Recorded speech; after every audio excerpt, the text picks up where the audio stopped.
জয় যিশু। প্রত্যেকে বসি।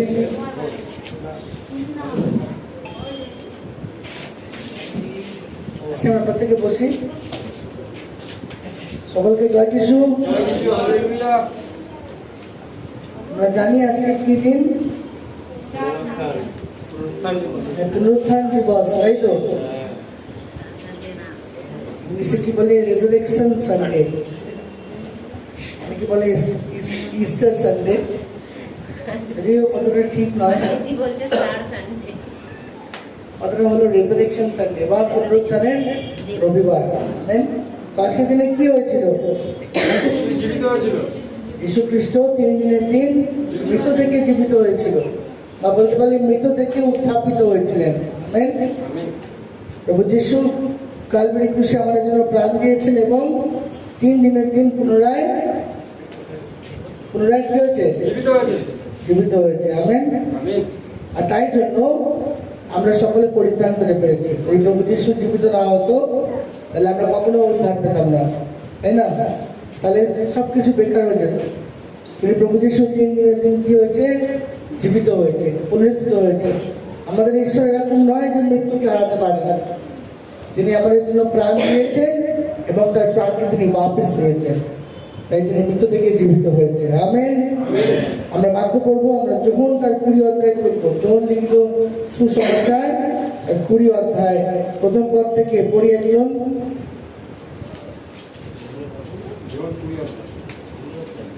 যোহন লিখিত সুসমাচার 20 অধ্যায় প্রথম পদ থেকে পড়ি। একজন। सप्ताह के पहले दिन मरियम मगदलिनी भोर को अंधेर रहते ही कब्र पर आई और पत्थर को कब्र से हटा हुआ देखा। কি লেখা আছে? মরিয়ম কি বলে বাংলায়?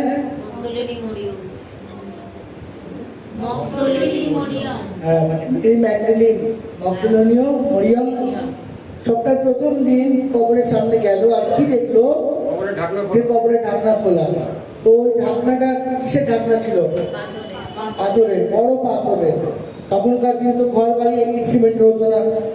তখনকার দিন ঘর বাড়ি ইট সিমেন্টের না, তখনকার দিন ঘর বাড়ি পাথরের হতো। আর ওখানে পাথরেরই ঘর বাড়ি হতো ইসরায়েলে।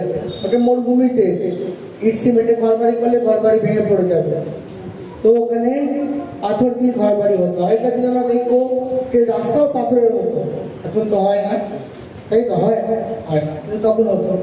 তো যাই হোক, ওদের গুফাগুলো কি হতো? গুফা কেটে কবর বানানো হতো।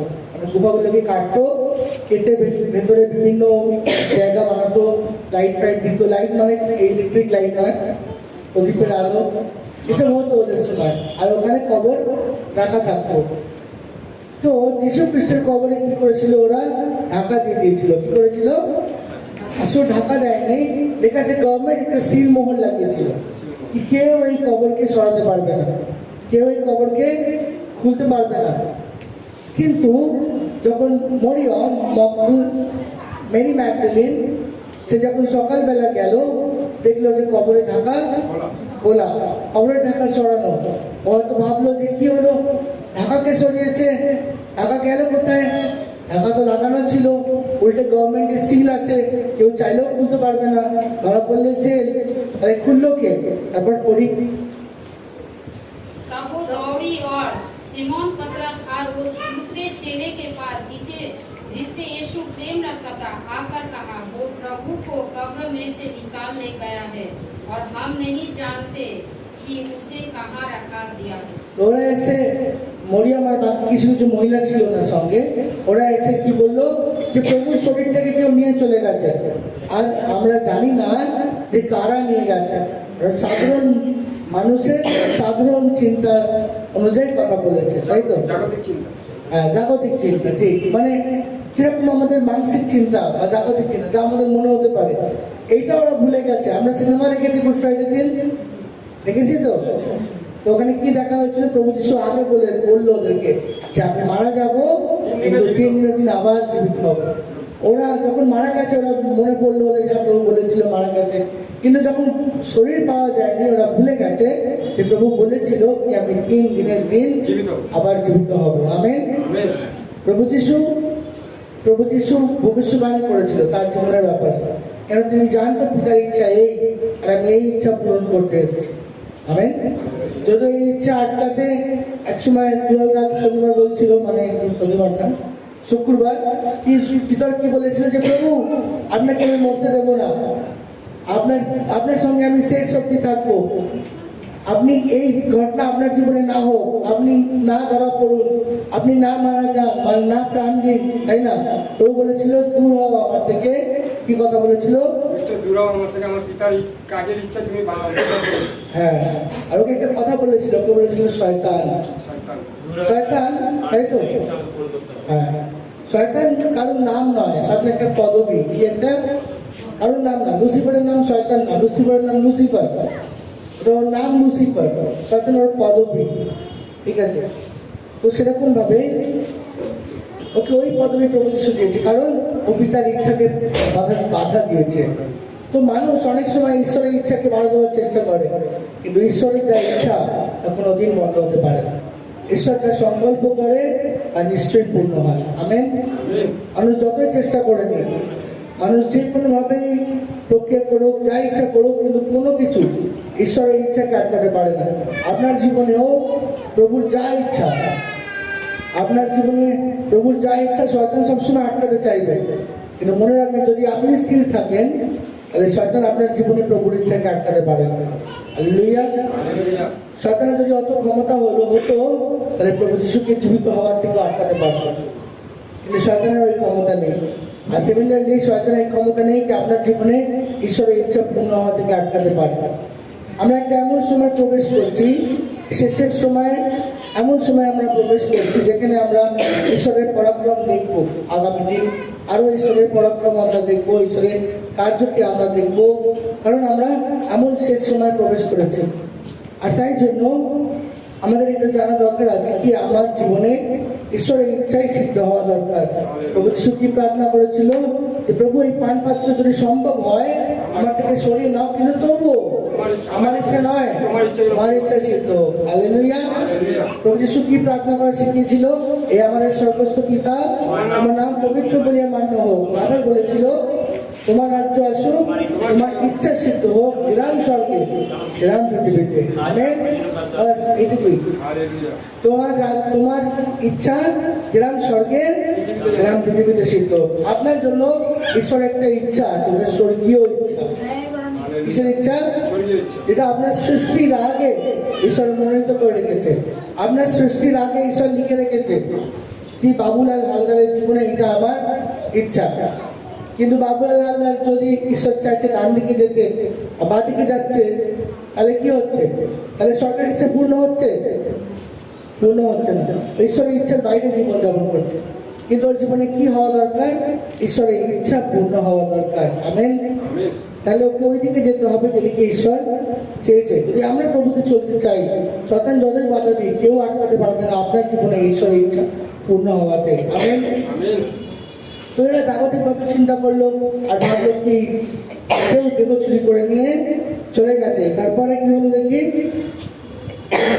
तब पतरस और दूसरे चेले निकलकर कब्र की ओर चले और दोनों साथ साथ दौड़ रहे थे, परंतु दूसरा चेला पतरस से आगे बढ़कर कब्र पर पहले पहुंचा और झुककर कब्र खड़े देखे, वो भीतर ना गया। तब सिमोन पतरस और उसके पीछे पीछे पहुंचा और कब्र के भीतर गया और कपड़े पड़े देखे, और वो अंगोछा जो उसके सिर से बंधा हुआ था कपड़े के साथ पड़ा हुआ नहीं, परंतु अलग एक जगह लपेटा हुआ देखा। আমেন। লেখা আছে পিতর এবং আরো কিছু কিছু শিষ্যরা দৌড়ে গেল এবং গিয়ে ওরা ভেতরে যা কিছু হলো তারপর ভেতরে গেল, গিয়ে দেখলো যে তার গায়ে যে কাপড়টা লাগানো ছিল ওটা তো পড়েছিল, কিন্তু ওর মাথায় একটা রুমাল বাঁধা ছিল। কি বাঁধা ছিল? হিন্দিতে কি লেখা আছে? আঙ্গোছা নাকি? ওটা মানে অ্যাকচুয়ালি রুমাল, হ্যাঙ্কারচিফ মানে রুমাল। আর কি দেখলো? রুমালটা ওই কাপড়টা যেটা গায়ে বাঁধা জড়ানো ছিল ওর সঙ্গে নয়, কিন্তু আলাদা রাখা। আর এলোমেলো ভাবে নয়, কিন্তু কিভাবে রাখা? গুছিয়ে রাখা। আমরা কাপড় কিরাম পাট করি, জামা কাপড় কাচার পর জামা কাপড় আমরা পাট করি তো, আবার তো আলমারিতে রাখি নাকি এমনি ধরে ছুঁড়ে দিই? গুছিয়ে রাখে, পাঠ করে এতটা বার করেই পড়া যেতে পারে, আবার আয়রন না করতে হয়, তাই না? তো আমরা কাপড় কি করে গুছিয়ে রাখি? কারণ আমরা দুবারা আসবো আর ওই কাপড়টাকে কি করবো? ইস্তেমাল করবো, পরবো, তাই না? তো যখন প্রভু যিশু উঠলো, গায়ের কাপড়, গায়ে যেটা চাদর জড়ানো হতো ওটা তো এলোমেলো ছিল, কিন্তু যে রুমালটা ছিল ওটা গুছিয়ে রাখা ছিল। তো ইহুদিদের কালচারে একটা নিয়ম ছিল যে রাজা হতো, ও যখন খেত তার পাশে ওর পানপাত্র বাহক মানে যে পানপাত্র নিয়ে আসতো খাবার জন্য, আচ্ছা যাই পান করতো সেটাই, ওই পানপাত্র বাহক দাঁড়িয়ে থাকতো একসময়। আরেক পাশে যে ব্যক্তি খাবার সার্ভ করতো, রাজাকে খাবার দিত, ও দাঁড়িয়ে থাকতো। যখন ওই পানপাত্র বাহক আর ওই দুই ব্যক্তি দাঁড়িয়ে থাকতো, রাজা তখন খেত, তখন ওদের দৃষ্টি কোন দিকে থাকতো? রাজার দিকে। রাজা যদি কিছু মনে করতো উঠে যেত, কিন্তু ওই রুমাল একটা পাশে থাকতো, যে রুমালের রাজা হাত মুছতো। আমরা যখন বিয়ে বাড়ি যাই বা রেস্টুরেন্টে যাই, আমাদের একটা কি দেওয়া হয়? টিস্যু দেওয়া হয় না? আমরা ওটাকে হাত মুছে আবার ফেলে দিই। তো ওরকম রাজার একটা রুমাল থাকতো। তো ওই রুমালটা যদি ভাঁজ করেই থাকতো, রাজা ইস্তেমাল না করে উঠে যেত, তাহলে ওই পানপাত্র বাহক আর ওই যে ব্যক্তি খাবারটা সার্ভ করতো ওরা ওখানেই দাঁড়িয়ে থাকতো, কারণ জানতো রাজার খাবার শেষ হয়নি, তাহলে রুমালটা ব্যবহার করতো, আবার আসবে। আর যদিও খাবার থাকলেও যদি এই রুমালটা ব্যবহার করতো, রুমালটা নাটকাট হবে, যদি উঠে যেত তাহলে ওরা খাবার তুলে দিত, জানতো কি রাজা আর আসবে না, খাবার হয়ে গেছে। যখন প্রভু যিশু পুনরুত্থিত হলো, তখন লেখা আছে ওই রুমালটা সাইডে আলাদা করে পাট করে রাখা ছিল। হালেলুয়া। যদিও শিষ্যরা ওই সময় বুঝতে পারেনি, কিন্তু প্রভু ওদেরকে বলতে চাইছিল কি আমি দুবারা ওয়াপিস আসবো। আমেন। আমার কাজ আর্ধেক করেছি, কিন্তু আমি ওয়াপিস আসবো, কিন্তু উদ্ধার করতে নয়।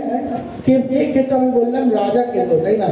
এবার যখন আমি আসবো দাস হিসেবে নয়, কিন্তু রাজা হিসেবে, আমার রাজ্য ওয়াপিস পেতে। হালেলুয়া। তো একটা চিহ্ন যে প্রভু যিশু ওয়াপিস আসবে, দুবারা আসবে। তাই জন্য রুমালটা সাইডে কি ছিল? পাঠ করে রাখা ছিল। বুঝতে পারছি? আমেন। তো এটা ওদের কালচারে ছিল, ইহুদি কালচারে, আর প্রভু এই জিনিসটা করেছিল কি? সে ওয়াপিস আসবে। আর রুমালটা এলোমেলো ছিল না, রুমালটা পাঠ করে রাখা ছিল। আমেন। তারপরে আমরা যদি এটা পড়তে থাকি, তো আমরা দেখতে থাকবো, আমরা তো জাম্প করবো, আমরা সিরা 11 পদ থেকে পড়বো। 11 পদ পড়ি।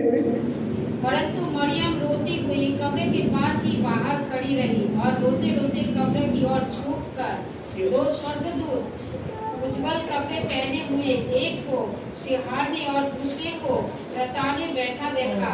কি লেখা আছে? সবাই চলে গেল, ওরা তো বুঝতে পারলো না কি হলো, ভাবলো সত্যি কেউ বডিটা চুরি করে নিয়েছে, এটাই ওরা ভাবলো।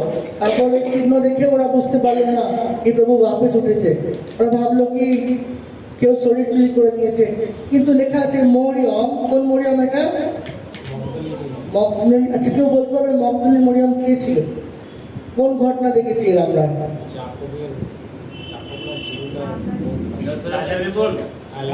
नाना जे इतोटा पुरु पाए ना হ্যাঁ, এই তোরটা প্রভুর পায়ে ঢালো। কি ছিল অ্যাকচুয়ালি আগে? ওই ব্রেসলেট ছিল, ব্রেসলেট। হ্যাঁ, এটাই হচ্ছিল আগে। আর ওই কাজ করে একটা ইতর বানিয়েছিল, অনেক ওই ইতরটা প্রচুর টাকি ব্যবিচারী মহিলা ছিল। আর ইতরটা একসময় প্রভুর পায়ে ঢেলে দিয়েছিল। এটাই সেই মরিয়ম ছিল, তার জীবন প্রভু যিশু পরিবর্তন করেছিল। হালেলুয়া। তো সবাই চলে গেছে, শিষ্যরাও চলে গেছে, তাদের শরীর চুরি হয়ে গেছে। আর এরপর আমরা জানি ঘটনা কি ঘটে। তো কিন্তু মরিয়ম লেখা আছে ওইখানেই বসেছিল। কি লেখা আছে? কি করছিল মরিয়ম? ওখানেই বসেছিল। আর বসে কি করছিল? কাঁদছিল। কিসের জন্য কাঁদছিল? প্রভুর জন্য কাঁদছিল। আমেন। দেখুন, ঈশ্বর কি ভালোবাসে। ঈশ্বর আমাদের ভালোবাসা পছন্দ করে। কেন মরিয়ম কাঁদছিল প্রভুর কাছে? কেন প্রভু মরিয়মকে ভালোবাসত। আমেন। প্রভু আর মরিয়ম কার জন্য কাঁদছিল? মরিয়মের জীবনের সমস্যার জন্য? মরিয়মের ছেলে চাকরি পাচ্ছে না এর জন্য? মরিয়মের মেয়ের বিয়ে হচ্ছে না এই জন্য? কিসের জন্য? যে আমার প্রভু হারিয়ে গেছে। হালেলুয়া। এইটাই ইম্পর্টেন্ট। আর এই একই হৃদয় দাউদের ছিল। আর ঈশ্বর বলেছিল দাউদ আমার হৃদয়ের অন্বেষণকারী। হালেলুয়া। এই দাউদের পাপ অনেক বড়, কিন্তু দাউদ কিছু প্রচুর ভালোবেসেছে। দাউদ এর পাপ ঈশ্বর ক্ষমাও করেছে। তার জন্য দাউদকে ঈশ্বর অনেক বড় শাস্তিও দিয়েছে। কেন ঈশ্বর, আমরা আগে বাক্যে শুনেছি কিন্তু সপ্তাহে মন্দিরে যে পিতা প্রেম করে সে পিতা শাসন করে। আমেন। এই জন্য দাউদকে ঈশ্বর শাসনও করেছে, কিন্তু দাউদ ঈশ্বরের পিছনে যাওয়া ভুলে যায়নি। হালেলুয়া। তো মরিয়ম কাঁদছিল কার জন্য? প্রভুর জন্য। কি আমার প্রভু হারিয়ে গেছে। ও কি চাইছিল? যে আমি সকালে যাব আর প্রভুর শরীরে আমি তেল ঢালবো, তাদের শরীরটা পচে না যায়। তারপরে যে ঘটনা ঘটে, ওখানে ও একটু স্বর্গদূত দেখতে পায়, যেখানে প্রভু বসেছিল, একজন মাথার ওপর আর একজন পায়ের দিকে। তখন তারা মরিয়মকে কি বলে? যে জীবিত, যে তুমি, প্রথমে বলে, হে মহিলা তুমি কাঁদছো কেন? তখন মরিয়ম কি বলে? কেন কি তারা আমার প্রভুর শরীর নিয়ে চলে গেছে এবং আমি জানি না তারা কোথায় রেখেছে। আমেন। তো বুঝতে পারি মরিয়ম কেন কাঁদছিল। মরিয়ম কষ্ট করলো কি? আমার প্রভুকে চাই। হালেলুয়া। আর তখন ওরা কি বললো? তুমি কেন কাঁদছো? তুমি কার অন্বেষণ করছো? এটা কে এলো মরিয়মের সামনে? এই কথাটা কে বলে? একবার পড়ি আমরা জায়গাটা। ইয়া বলিয়া তিনি পশ্চাৎ দিকে ফিরিলেন আর দেখিলেন যিশু দাঁড়াইয়া আছেন, কিন্তু চিনিতে পারিলেন না যে তিনি যিশু। যিশু তাহাকে বলিলেন, নারী, রোদন করিতেছ কেন? কাহার অন্বেষণ করিতেছ? হালেলুয়া। কি লেখা আছে? তখন যিশু ওখানে এলো, প্রভু এলো এবং তার দিকে ফিরলো এবং বলল, হে নারী। আর মরিয়ম ওনাকে চিনতে পারলো না, কেন এর আগে প্রভুকে সব শরীরে দেখেছে, মানুষে দেখেছে। এখন প্রভু কি মহিমাতে দেখছে, আর আত্মায় মহিমা। আত্মা নয়, প্রভু শরীর আছে কিন্তু মহিমার শরীর। হালেলুয়া। প্রভু সব শরীরে জীবিত হয়েছে কিন্তু মহিমার শরীর। হালেলুয়া। আর কি বলছে? যে হে নারী, হ্যাঁ, মহিমাতে তুমি কেন রোদন করিতেছ কেন? কাহার অন্বেষণ করিতেছ? আমেন। কি বলছে? রোদন করিতেছ কেন? কাহার অন্বেষণ করছো? প্রভু যিশু যখন মাংসে ছিলেন তখন প্রচার করেছিলেন কি? তুমি যাত্রা করো, তুমি পাইবে, অন্বেষণ করো, খুঁজে পাইবে। আর এই মরিয়ম যখন অন্বেষণ করছিল কবরের পাশে বসে, সে কাকে পেল? প্রভু যিশুকে পেল। তার বাক্য পূর্ণ হল। আমেন। ঈশ্বর যা বাক্য বলে তা পূর্ণ হয়। তিনি বিশ্বস্ত ঈশ্বর, তিনি মিথ্যে কথা বলেন না। তিনি বলেছেন, যদি তুমি চাও তোমাকে দেওয়া যাবে, যদি তুমি খোঁজো তুমি পাবে, যদি তুমি দ্বারে আঘাত করো তোমার জন্য দ্বার খুলে দেওয়া যাবে। মরিয়ম কি করেছে? অন্বেষণ করেছে। মরিয়ম খুঁজেছে, আর কাকে পেয়েছে? যিশু খ্রিস্টকে পেয়েছে। তার সামনে তার আত্মিক চোখ খুলে গেছে। কিন্তু মরিয়ম কি করেছে? মরিয়ম খুঁজেছে। যদি আপনি প্রভু যিশুকে খোঁজেন, পুনরুত্থানের দিন প্রত্যেক বছর আমাদের জীবনে আসে, কিন্তু আমাদের জীবনে পুনরুত্থান সেই দিন হয়েছে যেদিন আমরা প্রভু যিশুকে বিশ্বাস করেছি। আমরা নতুন সৃষ্টি হয়ে গেছি সেদিন থেকে। হালেলুয়া। এই দিনটা বাস আমরা স্মরণ করি যে প্রভু জীবিত হয়েছে, কিন্তু এই দিন আমাদের কাছে বেকার হয়ে যায় যদি আমরা প্রভুকে জেনেছি কিন্তু প্রভুকে খুঁজছি না। প্রভুকে খোঁজা দরকার। মরিয়ম সবচেয়ে বড় পদক্ষেপ নিল। মরিয়ম প্রভুকে খুঁজতে লাগলো। যখন আমরা প্রভু যিশুর গুড ফ্রাইডে সিনেমা দেখছিলাম কি সব শিশুরা পালিয়ে গেছিল, তাই না? ওরা এক এক করে পিছন দিক দিয়ে তখন ধরতে আসে চলে গেছে, আর পিতর অস্বীকার করেছে।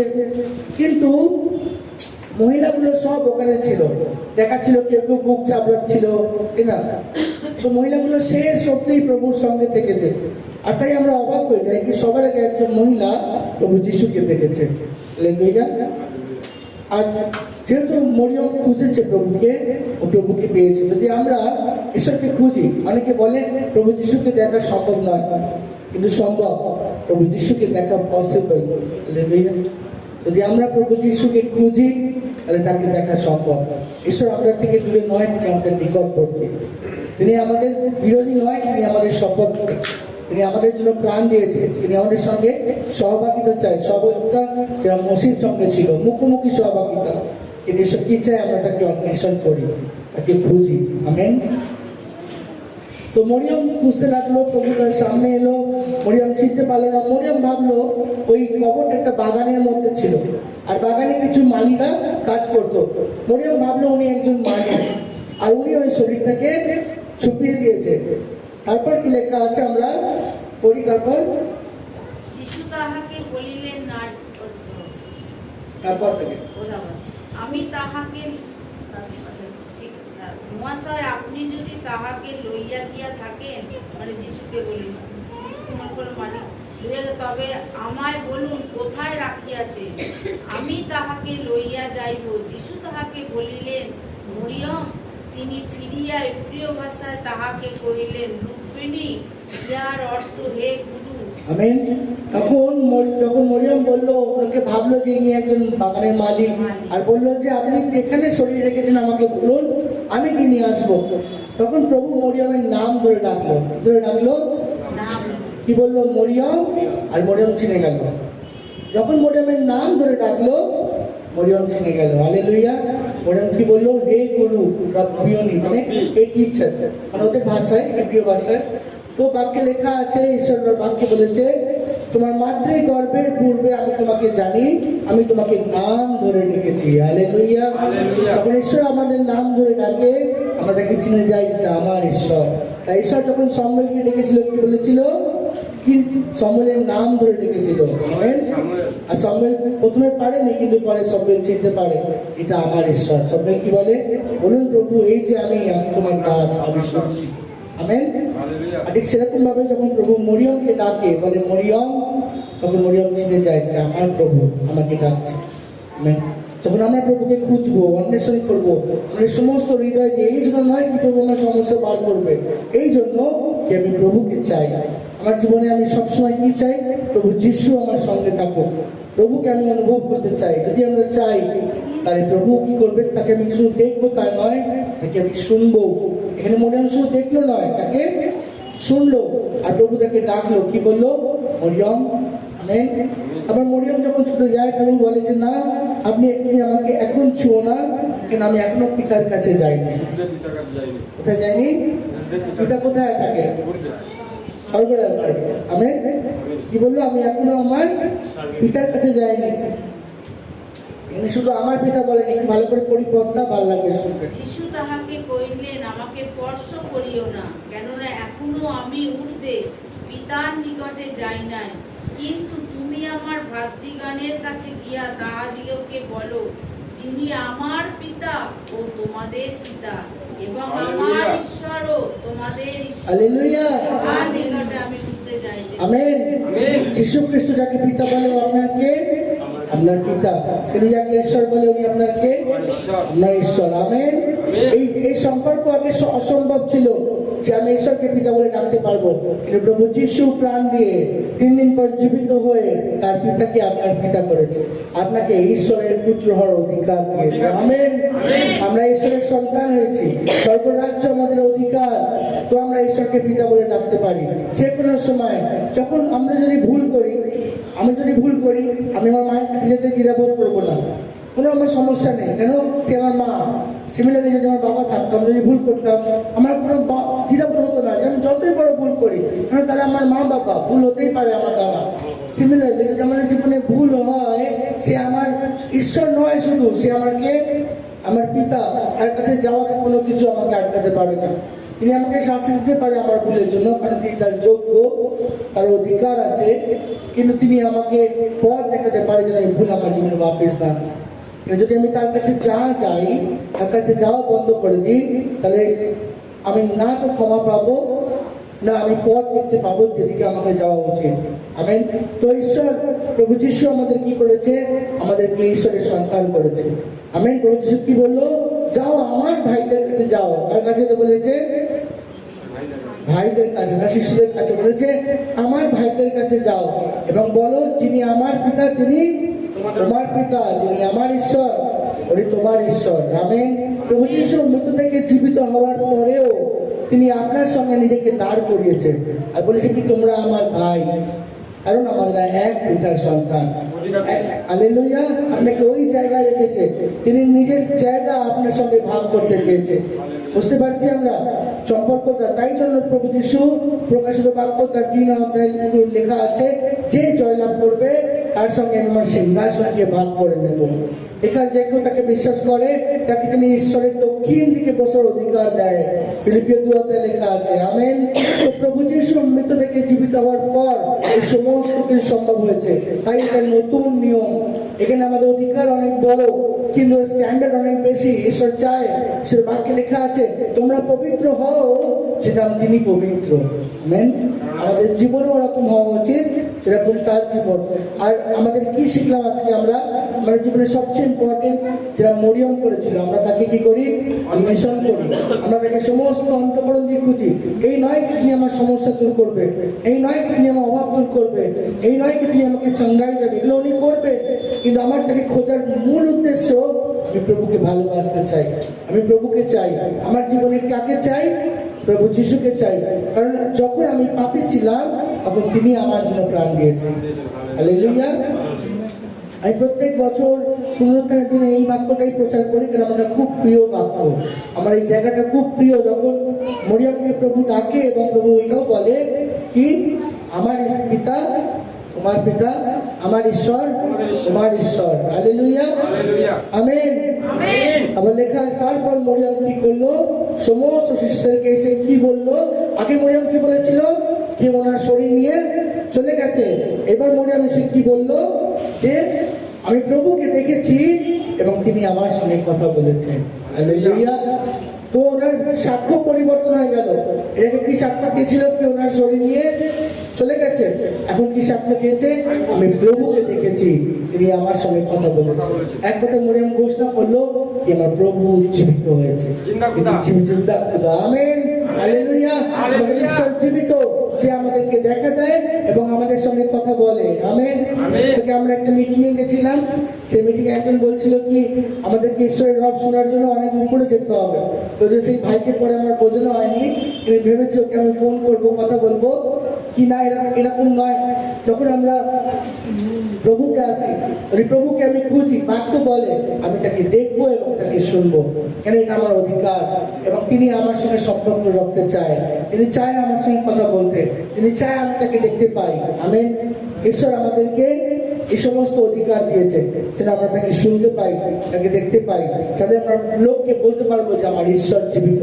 আমি অনুভব করেছি, আমি দেখেছি, আমি শুনেছি, আমি তার বাক্যকে আমার জীবনে পূর্ণ হতে দেখেছি। আমার ঈশ্বর যা বলেছে তা মিথ্যা নয়। আমার ঈশ্বর যা বলেছে তা নিশ্চয়ই এবং নিশ্চয়ই আমাদের জীবনে ঘটবে। আমেন। আমরা দেখলাম এখানে মরিয়মের জীবনে ঈশ্বরের বাক্য পূর্ণ হয়েছে। ঈশ্বর বলেছে তুমি খুঁজলে তুমি খুঁজে পাবে, যদি অন্বেষণ করো তুমি খুঁজে পাবে। মরিয়ম অন্বেষণ করেছে। সবাই চলে গেছে কবর ছেড়ে। কেউ কবরস্থানে বসে থাকতে ভালোবাসে না, লোকেরা ভয় পায়। বাবা বসে থাকবো, চারিদিকে সংসার। লোকটা গেছি কবরস্থানে, কেউ কেউ তো গেছে। হ্যাঁ, আমরা যেরকম গেছি, কোনো প্রিয়জন মারা গেছে, বিশ্বাসীদের কি কবর দেওয়া হয় না, তো কবরস্থানে গেছি। যদি আপনাকে একা রেখে দিই ওখানে আপনি ভয় খেয়ে যাবেন। তো শুনছেন আসলে ভূতের ভয়, সাপ খোপের ভয় বেশি, কিন্তু জঙ্গল জায়গা। তো মরিয়ম তাও ওখানে বসেছিল কি না আমার প্রভু কোথায় চলে গেল, কেন সব ভুলে গেছে কি আমি কোথায় আছি। উনি একজন মরিয়ম ছিল, মহিলা ছিল। মহিলা আর পুরুষের সেই সময় তো অনেক ভেদভাব ছিল। উনি একজন মহিলা ছিল, কিন্তু উনি এইটা ভাব ছিল কি আমার জীবনে প্রভু কোথায় গেছে, প্রভু কোথায় গেলে, আমার প্রভুকে চাই। যখন আমাদের হৃদয়ে প্রভুকে চাইবে, প্রভু আমাদের কাছে নিজেকে কি করবে? প্রকাশ করবে। কি করবে? নিজেকে আমাদের কাছে প্রকাশ করবে। যিশুকে, প্রভু যিশুকে বিশ্বাস করা অনেক সহজ, কিন্তু খ্রিস্টের জীবনটা পুরো অন্যরকম। প্রভু একটা অদ্ভুত ঈশ্বর। মরিয়মে সবার আগে কি গুজব ছড়িয়েছিল কি শরীরটা চুরি হয়ে গেছে। কি ছড়িয়েছিল? এটা কি আদৌ সত্যি ছিল? আপনার সত্যি নয়, কিন্তু গুজব তো যে শরীর চুরি হয়েছে। প্রভু মরিয়মকেই ব্যবহার করেছে আবার এটা বলার জন্য যে আমি প্রভুকে দেখেছি এবং তার কথা আমি শুনেছি। হালেলুয়া। এটা ঈশ্বরের চরিত্র। ঈশ্বরের রকমই করে। ঈশ্বর বাপাস ওই ব্যক্তিকেই দাঁড় করায়। থোমা কি করেছিল? অবিশ্বাস করেছিল। যখন প্রভুকে শিষ্যকে বললো, থোমা কি করেছিল? অবিশ্বাস করেছিল। বললো না, আমি তখন বিশ্বাস করব যখন ওনার হাতে আমি হাত দেবো, ওনার আজরে আমি হাত দেবো, দেখবো কত দাগগুলো এখনো আছে কিনা, তাহলে জানবো উনি জীবিত। তখন শিশুরা একসঙ্গে ছিল, প্রভু যিশু ওই স্থানে এলো আর বললো, তোমার তুমি আমাকে কি করো, স্পর্শ করে দেখো, দেখো আমি জীবিত কিনা। তোমার স্পর্শ করলো আর বললো, আমার প্রভু আমার ঈশ্বর, এই কথা বললো তোমার। সদাপ্রভু আমার ঈশ্বর। তখন তোমাকে প্রভু একটা কথা বলেছিল, তুমি আমাকে ছুলে তাই বিশ্বাস করলে। ধন্য সেই ব্যক্তি যে আমাকে না দেখে বিশ্বাস করে। আমেন। তো আপনি বেশি ধন্য, আপনি প্রভুকে না দেখে বিশ্বাস করেন। কিন্তু প্রভু তোমাকে অনেক বড় চ্যালেঞ্জ দিয়েছিল। কি? প্রভু তোমাকে ইন্ডিয়াতে পাঠিয়েছিল, ভারতবর্ষে। আমরা জানি তো এই কাহিনীটা। তোমার দ্বারা এই ভারতবর্ষে যীশু খ্রিস্টের সুসমাচার আছে। অনেকে বলে ব্রিটিশাররা যীশু খ্রিস্টকে নিয়ে এসেছে, কিছু জানে না, লোকের জ্ঞান খুব অল্প, না ইতিহাস জানে, না বই পড়েছে, আর অল্প জ্ঞানই ভয়ঙ্কর। আমি বাংলা একটা কথা আছে, অল্প জ্ঞান ভয়ঙ্কর।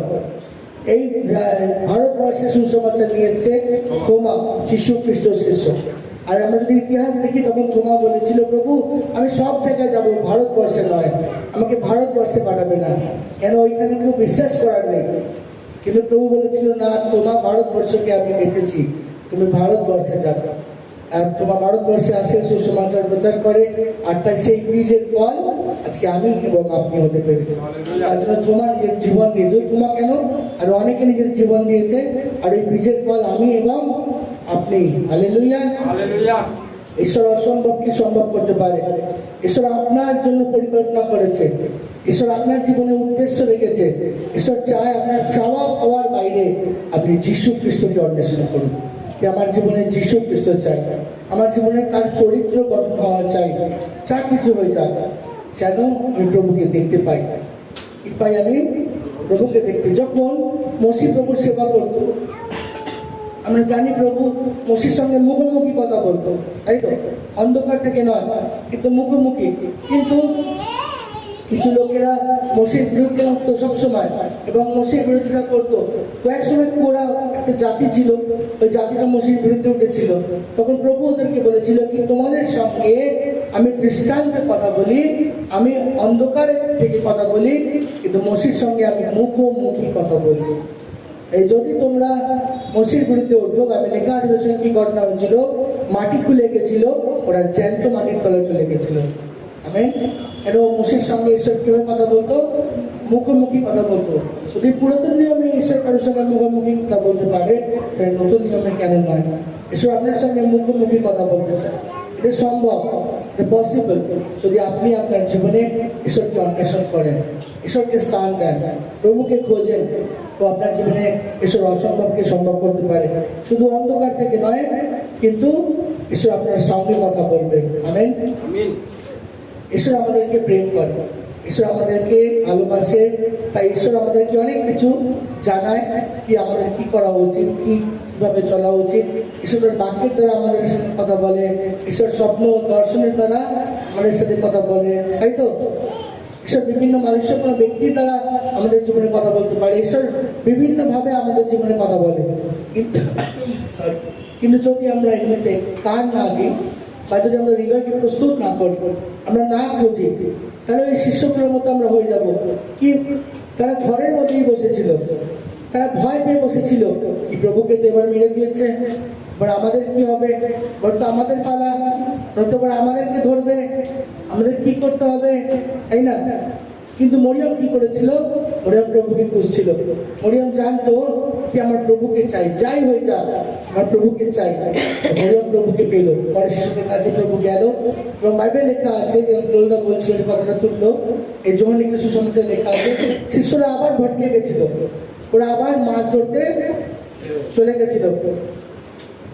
একজন ঠিক আছে, ওরা আবার কি হলো, মাছ ধরতে চলে গেল। তখন মানে ওরা যেটা কাজ ছিল, সেই কাজ ছেড়ে দিয়ে আবার জগতের কাছে বাপস চলে গেছে, প্রভুর কাজ ছেড়ে দিয়েছে। দেখুন, সবাইকে প্রভু ডাকেনি প্রভুর সেবা করার জন্য সামনে দাঁড়িয়ে, মানে সামনে মানে বড় কথা কোনো রকম সেবা। অনেক মনোনীত অল্প। যদি আপনাকে প্রভু ডেকেছে, তাহলে আপনাকে ওইটা করা উচিত না। এবার এটা না যে সবাইকে প্রভু ডেকেছে, এরকম না। একটা কাহিনী বলবো। একটা প্রভুর দাস ছিল, ভারতবর্ষেরই কাহিনী, গান প্রভুর দাস। ভারতবর্ষে একটা আত্মা আছে, না বলে আসতে রথ। এটা খুব ডেঞ্জারাস আত্মা, পুরো ভারতবর্ষকে কন্ট্রোল করে। তো ওই ছেলেটি ভাবে যে আমি ওর বিরুদ্ধে লড়াই করবো। একদিন নিজের বাড়ি, ওর জীবন ঠিক ছিল, প্রার্থনার জীবন ছিল। একদিন নিজের বাড়ির জানলার সামনে যায় আর ওকে ডাকতে লাগে নাম ধরে, আর ওকে চ্যালেঞ্জ করতে লাগে। তো অনেকক্ষণ এরকম করার পর বলে আমি তোমাকে দেখতে চাই। ছেলেটা একটা 20 তলা বিল্ডিংয়ে থাকতো। কত তলা? 20 তলা বিল্ডিং, অনেক বড় হয়। আর ওর 20 তলা বিল্ডিংয়ে 12 নম্বর তলায় থাকতো। 12 তলা। এক একটা বিল্ডিংয়ে আমরা যদি ভাবি 10 ফুট করে হাইট হয়, তাহলে 12 তলার মানে কত ফুট হাইট হবে? 120 ফুট, অনেক উঁচু হয়, তাই তো? তো ওরকম বলতে লাগলো। আর বলতে বলতে ওই আত্মাটা ওর বাড়ির সামনে এলো, জানলার সামনে, যেখানে দাঁড়িয়ে চিৎকার করছে। আর ও দেখলো ও তো 120 ফুট মতো লম্বা। তো ওকে বললো, আত্মাটা ওকে বললো আসতে রথ, যে তুমি যদি আমাকে চ্যালেঞ্জ করো আমি তোমার পরিবার নষ্ট করে দেবো। তো বললো না, আমি তোমাকে চ্যালেঞ্জ করি। তো বললো ভেবে দেখো। বললো হ্যাঁ আমি তোমাকে চ্যালেঞ্জ করি। ও একটা ইয়াং পাস্টার ছিল, অনেক জিল ছিল ওর মধ্যে, অনেক এনার্জি ছিল। তো ওই চ্যালেঞ্জটা অ্যাকসেপ্ট করে। 2 বছরের মধ্যে বিয়ে ভেঙে যায়, ও বাচ্চা হারিয়ে যায়, বাবা মা হারিয়ে যায়, পুরো পরিবার তাবাহ হয়ে যায়। কেন? যেটা ওর কাজ নয়, ওই কাজে ও পা দিয়েছে। আমি একটা কথা বলি, ঈশ্বর যদি কাউকে আহ্বান করে, ঈশ্বর তাকে অভিষেক করে। সৌল কেন অভিশপ্ত হলো? সৌলের কাজ ছিল না বলি করার, সৌলের কাজ ছিল রাজা হওয়ার। কিন্তু সৌল ভাবলো সম্মুল আসতে দেরি করছে, আমি যাজক হয়ে যাব, আমি বলি দেবো। এই সৌলের জীবনে অভিশাপ নেমে এলো। আর যেই মন্দ আত্মা এলো, ভাবে লেখা আছে মন্দ আত্মা কোনোদিন ছেড়ে গেল না। দাউদ এসে গান গাইতো, তখন ছেড়ে যেত, আবার বাপিস চলে আসতো। কেন? সৌল নিজের আহ্বান ছাড়া ওই জায়গায় প্রবেশ করেছে। সেরকম ভাবে ওই ভাইটা নষ্ট হয়ে গেছে, পরিবারটা। পরে গিয়ে বুঝেছে যে আমাকে ঈশ্বর তার জন্য ডাকেনি, সেটা আমার কাজ নয়। আমেরিকায় একজন অনেক বড় প্রভুর দাস ছিলেন, নাম আমি বলবো না। উনি একজন অনেক বড় প্রফেট ছিলেন, অনেক বড় ভবিষ্যৎ বক্তা ছিলেন। সেই সময় কেনিথ হ্যাগিনের যুগে একটা ঝড় আসে আমেরিকায়, কি শিক্ষা দেওয়ার ঝড়। কেনিথ হ্যাগিন একজন টিচার, ইভাঞ্জেলিস্ট ছিলেন, বাট একজন টিচারও ছিলেন। লোককে শিক্ষা দিত, যেখান থেকে আমরা এই শিক্ষাগুলো পেয়েছি। কেনিথ হ্যাগিন শিখিয়ে গেছে কি, যে আমরা ঘোষণা করলে সম্ভব, ঘোষণা করা দরকার মুক্তি। এগুলো কেনিথ হ্যাগিনের শিক্ষা, এগুলো আমরা এখন বিশ্বাস করি এবং এগুলো আমরা দেখেছি বাইবেলে হতে। তো যাই হোক, একটা রিভাইভাল আসে আমেরিকায়, শিক্ষকদের রিভাইভাল। তখন ওই প্রফেটটা ভাবে আমিও শিক্ষা দেবো। কিন্তু ঈশ্বরকে কিসের জন্য আহ্বান করেছিল? শিক্ষা দেওয়ার জন্য নয়, প্রফেসি করার জন্য। তুমি প্রফেট, ও যেখানে দাঁড়াবে মুখ খুলবে, ভবিষ্যৎবাণী করবে, এটা ওর কাজ। ওর কাজ শিক্ষা দেওয়া নয়। তো কিন্তু ও শিক্ষা দেওয়া আরম্ভ করে, প্রফেসি করা বন্ধ করে দেয়। তো প্রভু বারবার ওকে চেতাবনী দেয়, তুমি ফিরে আসো, তুমি ভুল করছো, তুমি পাপ করছো। এটা তোমার পাপ মানে কি? ওই সেন্সে পাপ নয়, কিন্তু যেটা তোমার কাজ নয়, তুমি আমার ইচ্ছার বাইরে চলে গেছো। ঈশ্বরের বিরুদ্ধে যাওয়া। আমরা বাইবেলে পড়েছি কি ঈশ্বরের ইচ্ছার বাইরে যাওয়াটা কি অধর্ম, তাই তো? তো কি করলো? করলো না। কেন? কারণ বলি তাহলে, যখন কাউকে ডাকে, তখন কোনো ব্যক্তিকে ডাকছে, ও যদি শিক্ষা দিতে পারে, তাহলে এই মিনিস্ট্রিটা বেশি ইনকাম করতে পারে, বেশি ডোনেশন পাবো। তো ভাবলো যে আমার মিনিস্ট্রি গ্রোথ হবে, অর্থ ছাড়া তো মিনিস্ট্রি চলে না। তো ভাবলো কি আমি কি করবো, এই জন্য শিক্ষা দেবো। আর ওকে অনেক লোকেরা এসে বোঝানো, তুমি ভুল করছো। অনেক প্রভুর দাসেরা এসে ওকে বললো তুমি ভুল করছো, কিন্তু ও শুনলো না। কিন্তু ওই ব্যক্তিটার তারপর পুরো মিনিস্ট্রিটা কি হয়ে গেল? বরবাদ হয়ে গেল, সব শেষ হয়ে গেল, ও জিরো হয়ে গেল। কারণ ঈশ্বরের ইচ্ছার বাইরে চলে গেল। তো ঈশ্বর আমাদেরকে, ঈশ্বর যদি আপনাকে আহ্বান করেছে, তাহলে আপনাকে ঈশ্বরের কাজ করবার দরকার আছে। আর যদি ঈশ্বর আপনাকে যেই কাজের জন্য আহ্বান করেনি, তাহলে ওই কাজ আপনাকে করবার দরকার নেই। তো প্রভু আপনাকে বাঁচিয়েছে, উদ্ধার করেছে, এগুলো আমি এক্সট্রা বলছি। কিন্তু আপনাদেরকে জানা দরকার কি ঈশ্বর আমাকে কিসের জন্য ডেকেছে, আমার কি কাজ তার রাজ্যে। আমেন। ঈশ্বর প্রত্যেকের জন্য একটা ইচ্ছা রেখেছে, উদ্দেশ্য রেখেছে। প্রত্যেকের জীবনে ঈশ্বর একটা পরিকল্পনা আছে। তো অনেক লোকেরা বলে কি যে আমি আমার কলিং আমি জেনে গেছি, আমি এটা করবো এটা করবো, কিন্তু অনেক সময় আমার ক্লিয়ার না যে ওইটা আমার আহ্বান কি। নিজের আহ্বানকে জানা খুব দরকার, যে প্রভু আমাকে কি রূপে ডেকেছে, আমার কি কাজ, মানে কি করা দরকার আছে, মানে কি দায়িত্ব নেওয়া দরকার আছে। এখন যদি আমি দেখি যে ইউটিউবে কোনো প্রচারককে হাত দিচ্ছে সুস্থ হচ্ছে, কাল থেকে আমি নকল করার চেষ্টা করি, তাহলে হবে না, আমি পারবো না।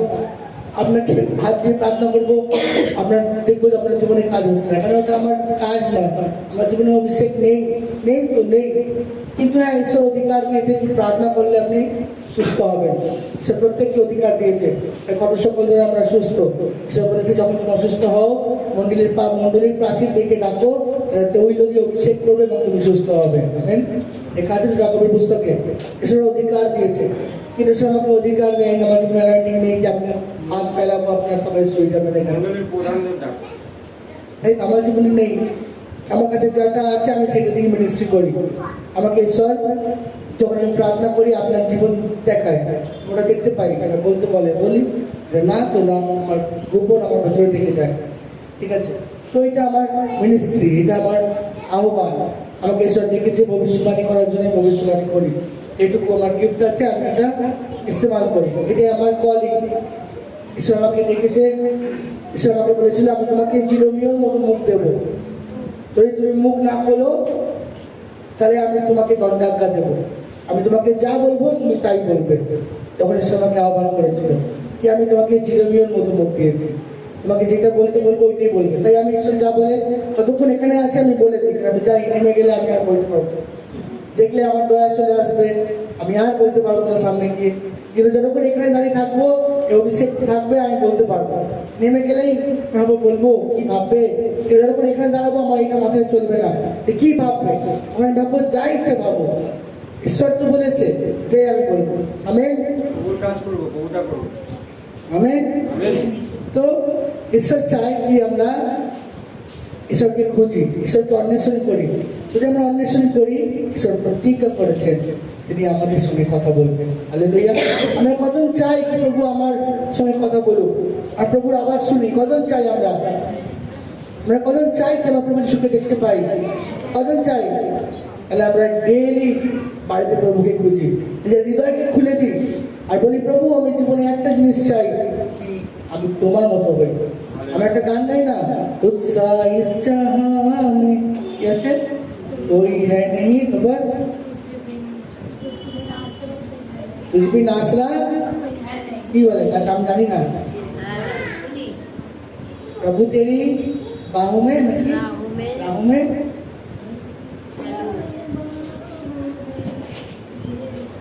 प्रभु तेरी राहों में चलूं मैं सदा। যাই হোক, তো ওই গানটা কি বলে যে প্রভু আমি কি হই, তোমার মতো হই, তোমার মতো হতে পারি। আমি তোমার মতো চলি, তোমার মতো হই। আমরা যখন ঠিক জেরক্স আয়না যেরকম আয়না দেখি ওরকমই আমি। আমি যদি মুখে দাগ লাগিয়ে আয়নায় যাই ফর্সা হয়ে যাবো, দাগ থাকবে। আবার যদি আয়নায় দাঁড়িয়ে অনেকে আয়নায় দাঁড়িয়ে ফেস ওয়াশ করে, আমার বউ কি করে আয়নায় দাঁড়িয়ে ফেস ওয়াশ লাগায়, বেসন লাগায়। যে আয়নায় মুখ দেখে সে তার চেহারা নষ্ট করবে, যে বাইরের মুখ দেখে তার চেহারা অনন্তকালীন চিরস্থায়ী হবে। তো আয়নাটা আমরা দেখি তো, তো যখন আমরা বাইবেল পড়ি এইটা আমাদের কাছে আত্মিক আয়না, আমাকে দেখায় আমার ভিতরে কি আছে। তখন আমরা প্রার্থনা করি পবিত্র আত্মা আমার আয়না, আমাকে দেখায় যে আমার ভিতরে কি রয়েছে। আমেন। কি কি জায়গায় কি কাঁচরা পড়ে আছে। যদি আপনার ঘরে কোনো গেস্ট এসছে, এবার আপনি যাই দিচ্ছেন ও রাস্তায় ফেলে দিচ্ছে, মানে ঘরে ফেলে দিচ্ছে, আপনার কিরকম লাগবে? প্রথম তো কিছু করবেন না, উঠিয়ে আপনি ডাস্টবিনে ফেলবেন। আপনি যে উঠিয়ে ফেলবেন কেন, আপনার ঘরে তো ডাস্টবিন বানিয়ে দিচ্ছে। তা আমরা আমাদের হৃদয় কি করে ডাস্টবিন বানিয়ে এটাকে পরিষ্কার করা দরকার, তাই না? দেখুন, আপনি যদি চান কি প্রভু যিশু, আপনি আজকে জানতে পারলেন যে আজকে আপনার ঘরে প্রভু যিশু আসবে, আপনি কি করবেন? ঘরে আর পয়সা করবেন, হ্যাঁ আপনার ঘর পয়সা করবেন তো, সব কিছু ঠিকঠাক লাগাই, ফুল লাগাই, ভালো গন্ধ বেরায়। আপনি চান আপনার প্রাণে প্রভু যিশু আসুক, আপনার আত্মায় তো আছে, এবার প্রাণে আসা দরকার, প্রাণে আসুক।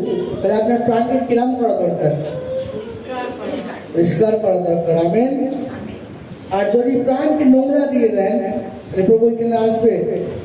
প্রভু আসতে চায় কিন্তু আসতে পারে না। যার অন্তর শুদ্ধ সেই ঈশ্বরকে দেখতে হবে। আমেন। লেখা আছে যে তার হৃদয়ে শুদ্ধ সে প্রভুকে দেখতে পাইবে। আমেন। কিন্তু আমাদের হৃদয় শুদ্ধ নয়, আমরা নিজেরা শুদ্ধ করতে পারি না। আমরা কি পারি? আমরা ঈশ্বরকে অন্বেষণ করতে পারি, আর পবিত্র আত্মা আমাদের অশুচিতাকে সূচি করতে পারে। আমেন। যখন আমরা প্রার্থনা করব, যখন আমরা বাক্য পড়ব, ঈশ্বর আমাদের প্রাণকে সূচি করবে, আমাদেরকে চলতে সাহায্য করবে, আর আমরা প্রভু যিশুকে দেখতে পাবো। হালেলুয়া। আমরা প্রভু যিশুর রবকে শুনতে পারবো। আমেন। তিনি আমাদের কি বলছে আমরা এটা জানতে পারবো। হালেলুয়া। যদিও ঈশ্বরের রব শোনা অনেক সহজ, যদি আমরা ইচ্ছা করি, যদি আমরা চাই। আমি এটা আপনাকে শেখাতে পারবো না কি করে সম্ভব। যখন আমি প্রভু যিশুকে জেনেছিলাম, আমি অনেক প্রথম থেকে দর্শন দেখতে পেতাম। হতে পারে এটা আমার জীবনের দান ছিল, তাই এটা হতো, বা ঈশ্বরের ইচ্ছা ছিল, তাই এটা শুরু থেকে হতো আমার লাইফে। আমাকে পরিশ্রম করতে হয়নি। কিন্তু ঈশ্বরের রব যদি আমরা শুনতে চাই, তাহলে আমাকে অন্বেষণ করতেই হবে। এটা একমাত্র রাস্তা।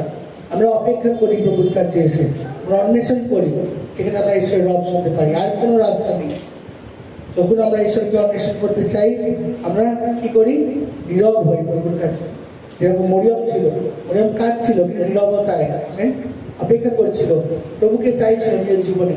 যখন আমাদের হৃদয়ে ওই চাহাত আসবে যে আমি প্রভু যিশুকে চাই, প্রভুকে খুঁজবো, আমরা প্রভুকে পাবো। আমাদের লাইফে অনেক সমস্যা হতে পারে, অনেক কিছু হতে পারে। আমাদের সব কিছু থেকে নিজেকে আলাদা করে কি করতে হবে? প্রভুকে খুঁজতে হবে। প্রভু, তুমি আমার হৃদয়ে কথা বলো। Hallelujah, hallelujah, amen, amen. জয় যিশু। জয় যিশু। তো আজকে আমরা কি শিখলাম? এই প্রভুকে অন্বেষণ করবো আমরা। এতদিন আমরা যাই করেছি, আর যদি অন্বেষণ করি আমরা কি পাবো? প্রভুকে দেখতে পাবো এবং প্রভুকে শুনতে পারবো। হালেলুয়া। আমি তো বলি প্রভুকে সামনে, চোখের সামনে দেখিনি, কিন্তু দর্শনে দেখেছি অনেকবার। আর যতবারই দেখেছি ততবার এন্টারটেনমেন্টের জন্য নয়, কিন্তু প্রভু কিছু বার্তা নিয়ে এসছে। আর যখন থেকে আমি দর্শন দেখতে শুরু করেছি আমার জীবনে, 2012 সাল থেকে আমি শেষ সময় দর্শন দেখি। তখন বুঝতাম না এগুলো শেষ সময় দর্শন, কিন্তু পরে গিয়ে সবকিছুকে জুড়ে বুঝতে পারলাম ওগুলো শেষ সময় দর্শন। আর তাই যখনই আমি প্রভু যিশুর দর্শন দেখেছি শেষ সময়, সবসময় ভয়ানক জিনিস দেখেছি, আর ওগুলো ভয়াবহ। আবার একই সময় আমি আমার জীবনে অনেকবার মন্দ আত্মা দেখেছি। এমনি কেউ মন্দ আত্মা দেখেছি কোনোদিন? মন্দ আত্মা উনি একজন দেখেছি। আর আমি আমার লাইফে কয়েকবার মন্দ আত্মা দেখেছি, আর কিছু কিছু মন্দ আত্মা দেখেছি আমি আমার জীবনে, যারা মন্দ আত্মা নয়, ওরা প্রিন্সিপ্যালিটি, মানে যারা শয়তানের জাস্ট নিচে থাকে। আর আপনাকে আমি বলতে চাই এটা অনেক ডেঞ্জারাস লড়াই। ওরা অনেক পাওয়ারফুল, অনেক শক্তিশালী, ওদের কাছেও একটা শান্তি আছে। যখন আমি একটা দর্শন দেখেছিলাম, আজ থেকে 2025-এর 28 সেপ্টেম্বর হবে, তখন আমি দেখেছিলাম কি একটা মন্দ আত্মা আছে, ও একটা জায়গায় বসে আছে, ওর একটা মানে রাজ্য আছে, খুব সুন্দর রাজ্য আর খুব শান্তির রাজ্য। কিন্তু আমি ওই রাজ্যে প্রবেশ করেছি আর কিছু লোককে নিয়ে, ভেবেছি ওরাও আমার সঙ্গে লড়বে, মানে আমি ওর রাজ্যে গিয়ে ওকে হারাবো, এরকম ব্যাপার। ওর নাম আমি নেব না, আপনার নাম নিলে আপনারা জানবেন। কিন্তু যখন আমরা ওই রাজ্যে যাই, তখন ওর নিজের রাজ্যের রাজা, ওর একটা সিংহাসন আছে, ও রাজা, ওর একটা অধিকার আছে। আর যখন যাই আমি দেখি কি এনভায়রনমেন্টটা খুব ভারী, কিন্তু খুব শান্তি, কিন্তু খুব ভারী, মানে ভয়ের শান্তি, যেটা ভয়ের শান্তি। তো যখন প্রবেশ করি তখন ওই ব্যক্তিকে আমি ওর রূপপাট করে চেঞ্জ হয়ে যায়, আবার রিগোরাস হয়ে যায়, মানে ফেরোসাস যেটাকে বলে, মানে ভাবে লেখা আছে শয়তান এরকম সিংহ, রোরিং লায়ন, গর্জন করনে वाला, যে সিংহ কি করে? চিল্লায়, মানে কি বলে বাংলায়, কি বলে? গর্জন করে। ওরকম একটা ব্যক্তি। তো যখন আমি দেখি ভয় পেয়ে যাই, আমি দেখি একটু মজার কথা, যারা আমার সঙ্গে এসেছিল যে আমার সাথ দেবে, আমি দেখছি পেছনে কেউ নেই, আমি একা। স্বপ্ন থেকে উঠে যাই, অনেক ভয় পাই। দুদিন তো আমি বাড়িতে খাবো, অনেকদিন, মানে 1 সপ্তাহ পর কি আমার বউকে বলেছি, 1 সপ্তাহ আমি ঠিক করে কাজ করতে পারছি না, ঠিক করে খেতে পারছি না। প্রভু কেন? আমি কেন অন্য কেউ দেখুক, অন্য কেউ এসব লড়াই লড়ুক, আমি লড়তে পারবো না, অনেক ভয়ানক, আমার পক্ষে অসম্ভব, আমি চিন্তায় পড়ে যাই। আর মজার কথা, আমি যখন টিভি চালাই তখন আমি ওই ব্যক্তিটাকে দেখতে পাই, আমি এই কি হচ্ছে আমার সাথে, কিরকম ঘটনা ঘটে গেল। আমি টিভি চালিয়েছি দুদিন পর, আর আমি নেটফ্লিক্স খুলেছি আর দেখছি ওই ব্যক্তিটার একটা এপিসোড এসছে, মানে ওয়েব সিরিজ এসছে ওই জিনিসটা, একটা কথা আমি বলছি। তখন আমি বলছি যে কী করে হয়ে গেল প্রভু, যাকে তো আমি এখন দেখছি ওর নিজের রাজ্যে, এখন এই রাজ্যে এসছে, কিন্তু অনেক ভয়ানক লড়াই। তাহলে আমাকে তুমি তৈরি করো, আমাকে প্রস্তুত করো, লড়তে পারি। যদি আমি হেরে যাই, শুধু আমি নয়, আমার পুরো পরিবার বরবাদ হয়ে যাবে, সব কিছু জিরো হয়ে যাবে, আমাকে জিততে হবে। আমেন। তার জন্য আপনারা প্রার্থনা করবেন। আর এই লড়াই শুধু আমার নয়, যদি আমার লড়াই হয় তাহলে মন্ডলীরও লড়াই, তাহলে আপনাকেও লড়তে হবে। হালেলুয়া। একটা কথা আপনাদেরকে বলি, গুড ফ্রাইডের দিন প্রভু যীশু আমাকে প্রতিজ্ঞা করেছে, মানে জানিয়েছে, এই মন্ডলীকে ঈশ্বর একটা অভিষেক দিয়েছে, এটা আমরা সবাই জানি, যে ভবিষ্যৎবাণীর অভিষেক দিয়েছে। আর কিছুদিন ধরে আমরা দেখতে পেয়েছি আরাধনার সময় চন্দন ভাই হোক বা যারাই হোক, তারা অনেক সময় ভবিষ্যৎবাণী করেছে, তারা দেখতে পাচ্ছে যে প্রভু এসছে, সব কিছু হচ্ছে। আমার ভালো লাগছে কি এই অভিষেকটা কাজ করছে মন্ডলীর ওপরে। নিশ্চয় আমাকে প্রতিজ্ঞা করেছে এই মন্ডলীকে, কি ঈশ্বর বলেছে কি আমি এই মন্ডলীকে প্রার্থনার আত্মা দিয়েছি। আমি ঈশ্বর আত্মা দিয়েছে, ঈশ্বর প্রার্থনার আত্মা। এই শেষ সময় এই মন্ডলীর পরাক্রমের সাথে ব্যবহার হবে। এবং বলেছে কি আপনি যাদের জন্য প্রার্থনা করবেন, যার উপরে আপনি হাত রাখবেন, সে তার জীবনে চমৎকার দেখবেন। আপনি যে কোনো ব্যক্তির জীবনে হাত রাখুন, সে ব্যক্তির জীবন পরিবর্তন হবে। ঈশ্বর আপনাদেরকে অভিষেক করেছে। হালেলুয়া। এই মন্ডলীকে ঈশ্বর অভিষেক করেছে। আজকে ঈশ্বর উপস্থিতিতে আমি এইটাকে ঘোষণা করি, আপনার প্রত্যেকে হাত উঠিয়ে গ্রহণ করুন। পিতা, আমি প্রার্থনা করি এই মন্ডলীকে তুমি যে অভিষেক করেছো প্রভু, যে প্রার্থনার অভিষেক করেছো প্রভু, আমি এই মুহূর্তে যীশু খ্রিস্টের নামে আমি রিলিজ করি পিতা পরমেশ্বর, আমি তা মুক্ত করি পিতা পরমেশ্বর। যে কেউ প্রভু যীশু এই মন্দির যে কোনো ব্যক্তি প্রভু, সে ছোট বাচ্চা হোক কি বড় হোক, যে কেউ যার জন্য প্রার্থনা করবে তার জীবনে সে চমৎকার দেখবে। তোমার ধন্যবাদ করি পিতা, এই মন্দিরকে তুমি প্রার্থনার আত্মা দিয়েছো। আর শুধু প্রার্থনার আত্মা নয়, প্রেয়ার দ্যাট ব্রিংস পাওয়ার, প্রার্থনা যা পরাক্রমশালী, তুমি সেই আত্মা দিয়েছো প্রভু, সে অভিষেক দিয়েছো। তাই তোমার ধন্যবাদ দিই যীশু খ্রিস্টের নামে। আজ আমরা প্রার্থনা সহকারে ঈশ্বরকে ধন্যবাদ করি, তিনি যে আমাদেরকে দান দিয়েছেন, তিনি আমাদেরকে অভিষেক দিয়েছেন। আমরা ছোট, কিন্তু তিনি আমাদেরকে ভুলে যায়নি, তিনি আমাদেরকে মনোনীত করেছে। আমেন। সমস্যা আসতে পারে, যাও আসুক আমাদের উপরে, কিন্তু মনে রাখবো আমরা যেখানেই যাই আমরা ঈশ্বরের চরিত্রকে দেখাবো। কি প্রভু যীশু আমাদের সঙ্গে সঙ্গে আছে। আর যীশু, আমরা প্রভু ভোজের দিকে যাবো। আমরা সবাই বসি, প্রভু ভোজ দেবো, আমরা দাঁড়িয়ে থাকি।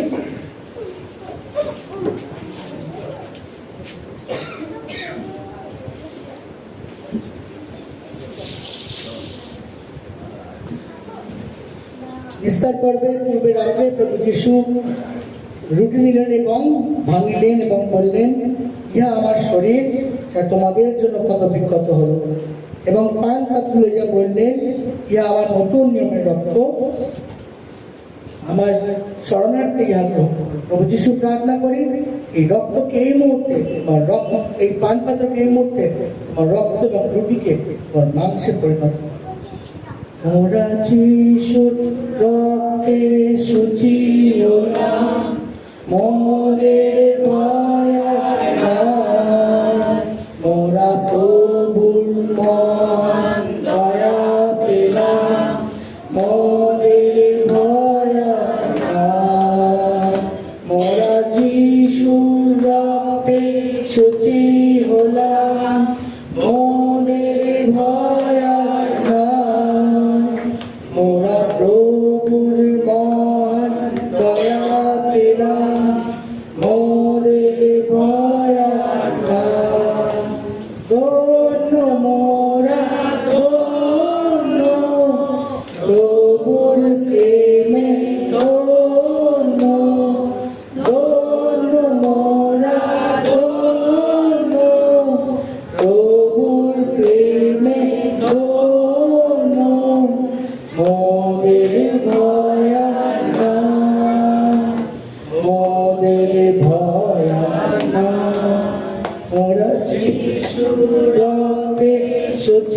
হলাম, মোদের ভয় আর নাই।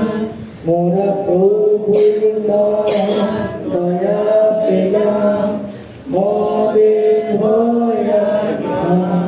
ধন্যবাদ প্রভু যিশু, তোমার রক্তের জন্য, তোমার মাংসের জন্য পিতা পরমেশ্বর ধন্যবাদ।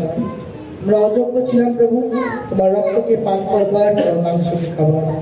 তুমি যোগ্য করেছো প্রভু আমাদের জন্য বলিদান হয়। তোমার বাক্য বলে যে আমার রক্ত না পান করে, আমার মাংস না খায়, সে আমার যোগ্য নয়। প্রভু আমরা অযোগ্য ছিলাম প্রভু, আমরা পাপী ছিলাম। তুমি তোমার অনুগ্রহে আমাদের যোগ্য করেছো। তুমি তোমার অনুগ্রহে আমাদের আত্মায় ধার্মিক এবং পবিত্র করেছো। এবং তুমি চাওবার আমরা যে পবিত্রতা, যে ধার্মিকতা তোমার থেকে পেয়েছি, আমাদের জন্য ধন্যবাদ। আদর সম্মান মহিমা তোমায়, তারপর পিতা তোমার ও পবিত্র আত্মা কোটি ধন্যবাদ। আশা আমরা ধন্যবাদ পূর্বক প্রভু যিশুর মাংসকে খাই এবং রক্তকে পান করি। আমেন। আমিন। হালেলুয়া।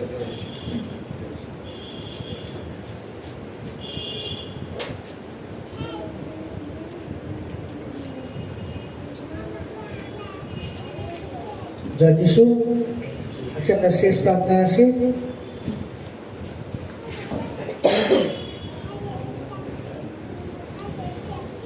আসলে শেষ প্রার্থনা আছে। মঙ্গলময় পিতা তোমার ধন্যবাদ করি প্রভু যিশু আজকের দিনের জন্য, এই সময়ের জন্য পিতা। আজকে আমাদের প্রত্যেকে এখানে একত্রিত করেছো, তোমার ধন্যবাদই আমাদের একটা স্থান দিয়েছো পিতা, তাই তোমায় কোটি কোটি ধন্যবাদ। তোমার পরিকল্পনাকে তুমি সিদ্ধ করেছো প্রভু, তাই তোমার ধন্যবাদ। তুমি মহান ও পবিত্র ঈশ্বর, তুমি রাজের রাজা, প্রভুদের প্রভু, তুমি প্রেমময় পিতা। তুমি আমাদের জন্য প্রভু প্রাণ দিলে এবং দিন দিন জীবিত হলে। তুমি জিন্দা খুদা প্রভু যিশু, তোমার ধন্যবাদ। তোমার আরাধনা করে কেউ নেই তোমার সমতুল্য প্রভু, কেউ নেই তোমার মতো প্রভু যিশু। স্বর্গ ও মর্তে তুমি ছাড়া কে আছে প্রভু যিশু? তুমি ছাড়া কে ঈশ্বর প্রভু? তুমি একমাত্র ঈশ্বর, তুমি জিন্দা খুদা পরমেশ্বর।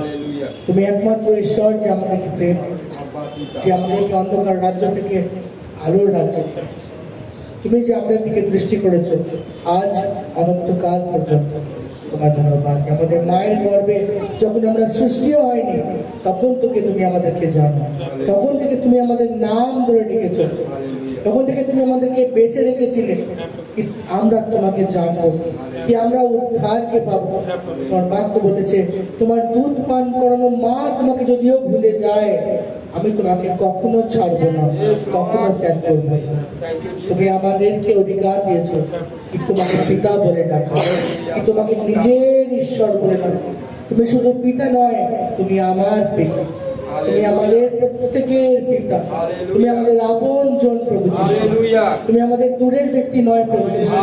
আমাদের মা, আমাদের বাবা, আমাদের ভাই, আমাদের বোন, স্বামী, স্ত্রী, সব কিছুর আগে তুমি আপন জন পিতা প্রভু যিশু। তুমি যে আমাদের হৃদয়কে জানো প্রভু যিশু, তুমি আমাদের যে আমাদেরকে ধরে রেখেছো প্রভু যিশু। তুমি তুমি সে যে আমাদেরকে প্রেম করো পিতা। তুমি যে আমাদের চোখে চোখ রেখে কথা বলো পিতা। তুমি যে আমাদের জীবনকে একই রকম দেখতে চাও না পিতা। তুমি যে আমাদের জীবনে ভালোর জন্য পরিবর্তন আনো পিতা। তোমায় ধন্যবাদ দি পিতা। এটা যে কোনো পরিস্থিতিতে তুমি আমার এবং আমি তোমার, আমরা প্রত্যেকে তোমার এবং আমাদের প্রত্যেকের তুমি ঈশ্বর প্রভু। আমরা প্রতিজ্ঞা করি তোমার কাছে, আমরা কমিটমেন্ট করি প্রভু, সমর্পণ করি যতকাল আমাদের শ্বাস চলবে পিতা, আমরা তোমাকে ঈশ্বর বলে ডাকবো। তুমি আমাদের ঈশ্বর হবে, না ডায় না বায়, আমাদের দৃষ্টি কেবল তোমার দিকে, ওই কালভারি ক্রুশের দিকে, যেখান থেকে আমাদের জন্য রক্ত ঝরেছে, যেই দেহে আমরা মারা গেছি আর যেই দেহেই আমরা আবার পুনরুত্থিত হয়েছি যীশু খ্রিস্টের নামে, যেই দেহতে আমাদের পিতা ঈশ্বরের সঙ্গে মিলন হয়েছে, যেই দেহের রক্ত আমরা পান করেছি, যেই দেহের মাংসকে আমরা খেয়েছি, যেই রক্তে আমাদের চুক্তি স্থাপন হয়েছে। ধন্যবাদ প্রভু যীশু, ধন্যবাদ। এই মন্ডলী তোমার, এই মন্ডলী প্রভু তুমি, মালিক তুমি। প্রত্যেককে আশীর্বাদ করো, সঙ্গে থাকো, সর্বত্র আসে আমাদের হাতকে তুলি, ঈশ্বরের আশীর্বাদকে গ্রহণ করি। সদাপ্রভু আপনাকে আশীর্বাদ করুক এবং রক্ষা করুক। সদাপ্রভু তার মুখকে আপনার দিকে ফেরাক এবং অনুগ্রহ করুক। সদাপ্রভু তার মুখের তৃপ্তিকে আপনার দিকে চমকাক এবং শান্তি দান করুক। যীশু খ্রিস্টের নামে আমেন। আমিন, হালেলুয়া, জয় যিশু। জয় যিশু। সেখানে পদে সব